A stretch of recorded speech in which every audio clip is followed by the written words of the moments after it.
Welcome to another episode of Tailgate Talk. Today we've got Marc Hoover with us. So welcome, Marc. Hi, Maddie. Good to see you. Yeah, Thank you. definitely.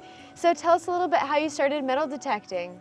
Well, I started about 11 years ago in 2011. I had a friend who had some property up in Kentucky, and we decided to go buy some metal detectors to go hunt on the property. We heard it was part of the Hatfields and McCoy property.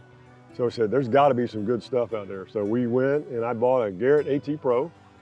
And they said it was great for the water, great for the land, and I love that detector, and I will always keep it. It's like my first girlfriend. That's awesome. So I know you love to find relics. What are some of the most incredible relics that you found? So probably the best relic I have is I was on a Civil War site. It was actually the first time I went out to a Civil War site, and one of my very first targets was a U.S. belt plate from a Union soldier. And that was just amazing, and people told me how special that was. I really didn't know at the time, but that was probably a very special find for me. Yeah.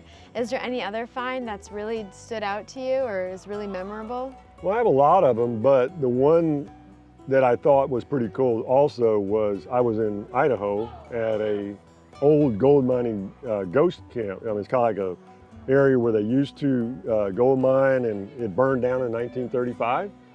All the glass was broken, melted, and I actually was metal detecting, and I saw a little silver-like thimble sticking out of the ground, and I went over and metal detected it, and I was thinking, well, there's something under there, and sure, when I dug it up, it was a full bottle with a little silver thimble that was on the top.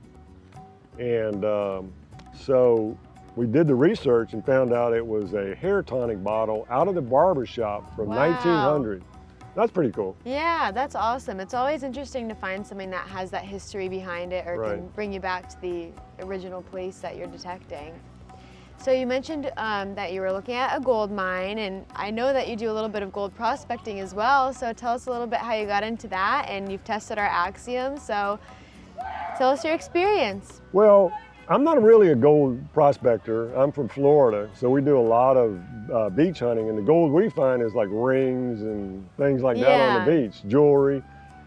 But I had the opportunity to go to Alaska this year with some folks, and Garrett was kind enough to loan us some of the Garrett Axiom metal detectors to do the gold prospecting with. So we took these up there. We had 4 of them up there, and I love this machine because it's incredibly light. It's well balanced. The batteries last forever on this thing because they're lithium ion. But we, as a group, we found a couple of nuggets. We found a lot of smaller pieces of gold and just had a blast. And so we just had a great time up there. I recommend everybody go to Alaska and take the right machine when you go. Yeah. Okay, and I know you're working on your next biggest project. You've been working on a TV show, so is there any inside scoop you can give us on that? Sure. Well, we're not picked up by a network yet, but we're still working on it. And it's called Uncharted Expedition. It's in southern Utah. We're going to do all the filming there. We finished about 8 episodes.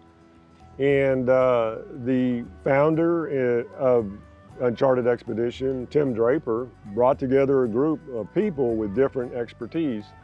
And I came in with diving experience and with metal detecting experience, so they invited me to be a part of the team.